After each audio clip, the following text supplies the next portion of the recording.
जय हिंद। मैट्रिक के एग्जाम में एक क्वेश्चन विलोपन विधि से हर साल पूछता है। यानी आपको दो समीकरण दिया गया रहता है और उन समीकरण को एक एग्जाम में कहता है कि विलोपन विधि से हल करें।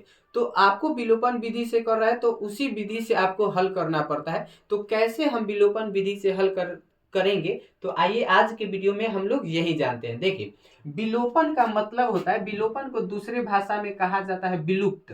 ठीक है। और विलुप्त का सीधा अर्थ होता है गायब। यानी आपको जो समीकरण दिया गया होता है वह समीकरण में दो चर आता है। जनरली जो चर होता है वह होता है एक्स और वाई का प्रयोग। तो आपको क्या करना है, किसी एक चर को गायब करके दूसरे चर का मान निकाला जाता है। ठीक है। और जब दूसरे चर का मान निकल जाता है तो उस चर का मान समीकरण एक या दो में रखने पर आपका फिर दूसरा समीकरण पहला समीकरण का मान निकल जाता है। तो इसी को कहा जाता है गायब करना, यानी विलुप्त करना। तो विलुप्त कर रहे हैं तो इसको कहते हैं विलोपन विधि कहते हैं। अब विलुप्त कैसे करेंगे, तो ध्यान दीजिएगा यहाँ पे क्या करना है। तो सबसे पहले आप दोनों समीकरण को देख लीजिए। यानी देखना क्या है कि समीकरण में जो चर आया हुआ है और जो अचर है वह एक तरफ नहीं होना चाहिए, यानी अलग अलग होना चाहिए। यानी चर एक तरफ और अचर दूसरे तरफ। जैसे पहला समीकरण में यह सभी चीज चर और अचर एक ही साथ है, तो आपको करना क्या होगा, चर को एक तरफ, जैसे यहाँ पे 3x माइनस 5y अब -4 है तो इस -4 को बराबर के दूसरे तरफ भेज देंगे तो यह +4 हो जाएगा। ठीक है। इस तरह से आपको चर एक तरफ रखना है और जो अचर संख्या है जिसमें x y a b c d कुछ नहीं लगा है उसको दूसरे तरफ रखना है। और इसको क्या कर लेना है, समीकरण 1 से डिनोट करना है, यानी सूचित कर देना है। ठीक है। अब दूसरा समीकरण क्या है, तो दूसरा समीकरण में है 9x और फिर बराबर का साइन है। तो बराबर का साइन नहीं देंगे, इस जो दूसरे तरफ बराबर के दाया तरफ जो 2y है इसको इधर भेज देंगे तो यह प्लस में है तो इधर आ जाएगा, माइनस में 2y अब बराबर के उधर 7 को हम छोड़ देंगे। ठीक है। तो इसमें भी हो गया चर एक तरफ और अचर एक तरफ हो गया, और इसको समीकरण 2 से क्या कर देंगे, सूचित कर देंगे। ठीक है। इस तरह से कर लिया जाता है। अब मान लीजिए किसी समीकरण में पहले से ही दिया रहे, तो पहले से दिया रहे तो ठीक है, उसको जस्ट लिख कर हम समीकरण 1 और 2 से क्या कर देंगे, सूचित कर देंगे। ठीक है। इसके बाद आपको लिखना है समीकरण 1 व 2 से, समीकरण 1 व 2 से ऐसे चलना है। ठीक है। लिखकर अब आपको करना क्या है, तो दोनों समीकरण को ठीक इसी तरह आमने सामने लिखना है। यहाँ पे तो पहला समीकरण है 3x माइनस 5y बराबर 4, यह पहला समीकरण है। ठीक है। और दूसरा समीकरण है 9x माइनस 2y बराबर 7, यह आपका हो गया दूसरा समीकरण। और इस तरह से बट्टा का साइन देना है। अब बट्टा का साइन देने के बाद क्या करना है, तो यहीं पर मेन चीज है, ध्यान दीजिएगा। इसमें से किसी एक चर को आपको गायब करना है। अब आप अपने आप में सोच लीजिए कि किस चर को आप गायब करना चाहते हैं। ठीक है। जिस चर को भी गायब करना चाहते हैं उसका गुणांक क्या होना चाहिए, बराबर होना चाहिए। ठीक है। जैसे यहां हम मान लिया जाए y के गुणांक को गायब करेंगे तो यहाँ पे दोनों का गुणांक जो है ना सेम होना चाहिए। जैसे यहाँ पे 5 है तो यह भी 5 होना चाहिए। तो यह 2 को हम 5 कैसे करेंगे, तो किसी से गुणा करने पर, 2 में किसी से गुणा करने पर 5 नहीं होगा। ठीक है। तो 5 नहीं होगा तो इसको थोड़ा देर छोड़कर हम दूसरे चर को देखेंगे कि क्या उसका गुणांक बराबर है कि नहीं है। तो यहाँ दूसरा चर है x, तो इसका गुणांक है 9 और ऊपर समीकरण 1 में x का गुणांक है 3। तो छोटा गुणांक 3 है, इस 3 में हम 3 से गुना करेंगे तो 3 3 9 हो जाएगा। ठीक है। तो इस स्थिति में हम क्या करेंगे, समीकरण 1 में क्या करेंगे, 3 से गुना करेंगे। ठीक है। यानी जिस चर का भी गुणांक सेम नहीं है तो हमको बराबर करना है।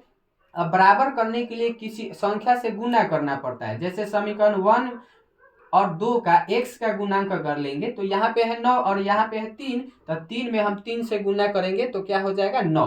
कभी कभी सवाल में क्या होता है कि किसी से भी गुना करने पर समान नहीं होता है, तो उस स्थिति में क्या करते हैं, जैसे मान लिया जाए यहाँ पे y है तो यहाँ 5 में किसी से गुना करने पर 2 नहीं होगा, 2 में किसी से गुना करने पर आपका 5 नहीं होगा। तो इस स्थिति में क्या करेंगे, तो इसके गुणांक से समीकरण 1 में गुना कर देंगे और समीकरण 1 के y के गुणांक को क्या करेंगे, 2 में क्या कर देंगे, गुना कर देंगे। यानी 5 से 2 में गुना हो जाएगा समीकरण 2 में, इस y के गुणांक 2 से क्या हो जाएगा, समीकरण 1 में गुना हो जाएगा। ऐसा अगर सवाल आता है तब।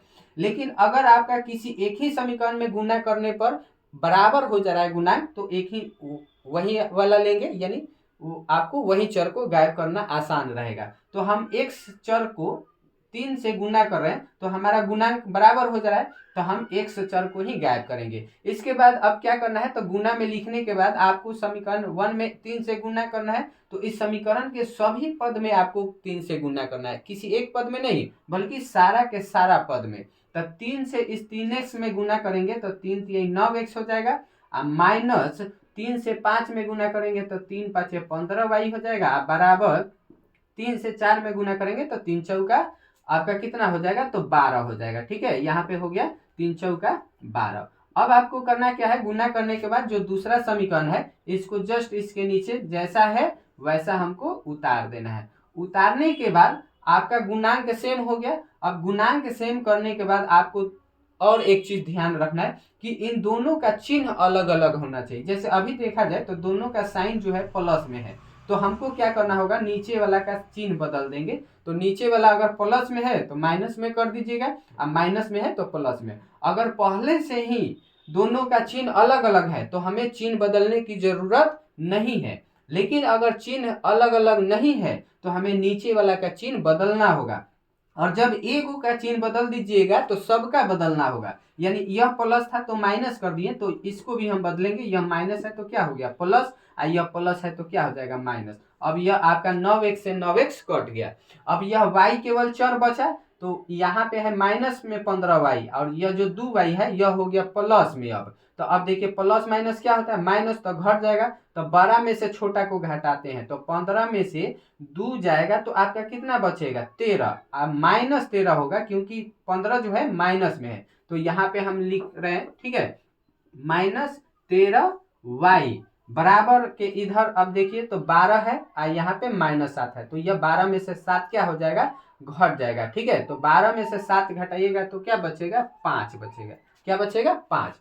अब यह y के गुना में जो माइनस 13 है इसको इधर भेजेंगे तो गुना से कहा जाएगा, बटा में। तो 5 है और इसके बटा के नीचे 13 हो जाएगा, गुना से बटा में चल गया, और यह जो माइनस है यह माइनस आगे लग जाएगा। यानी y का मान हो गया आपका -5/13। ठीक है, अब यही y का मान क्या करना है, तो आपको समीकरण 1 में या 2 में रखना है, और रख कर क्या करेंगे तो x का मान निकालेंगे। तो आप इस तरह से भाषा में लिखेंगे कि y का मान समीकरण 1 में रख रहे हैं, तो हम लिखेंगे समीकरण 1 में रखने पर। ठीक है, इस तरह से भाषा आपको क्या करना होगा, लिखना होगा। ठीक है, तो y का मान समीकरण 1 में रखेंगे तो समीकरण 1 क्या है, 3x -5 गुना y, गुना में है y, तो y का मान क्या है, आया है आपका -5/13। तो रख देंगे -5/13, अब बराबर के इधर 4 है तो बराबर के इधर 4।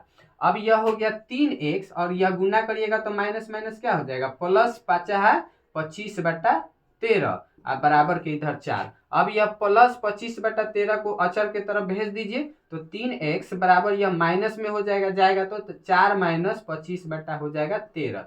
ठीक है, अब यह 3x बराबर आपका क्या हो जाएगा, तो 3x बराबर यह 13 का 52 हो जाएगा, तो 52 - 25 अब बटा के नीचे 13। अब क्या करेंगे, क्या दिख रहा है या नहीं दिख रहा है, चलिए थोड़ा बहुत तो दिख रहा है, यहाँ पे से हटाते हैं, आपको नहीं दिख रहा होगा। ठीक है, हम यहाँ पे लिखते हैं। ठीक है, ध्यान दीजिएगा। तो 3x बराबर यह 13 से 4 में गुना हो जाएगा, तो 13 का हो गया 52 और -25 बटा के नीचे 13 हो गया। ठीक है, अब क्या करेंगे, तो 25 में से हम 13 को घटा लेंगे, तो 3x बराबर घटाइएगा तो 12 में से 5 गया 7, यहाँ हो गया 4 में से 2 गया 2, यानी 27/13। अब यह तो कटेगा भी नहीं। ठीक है, अब यह देखिए तो 3 से है गुना में, x के गुना में 3 है ना, तो यहाँ से 27 आपका क्या हो जाएगा, कट जाएगा। ठीक है, सामने सामने है तो 3 × 27, तो x का मान आएगा 9/13, यानी आपका हल हो गया।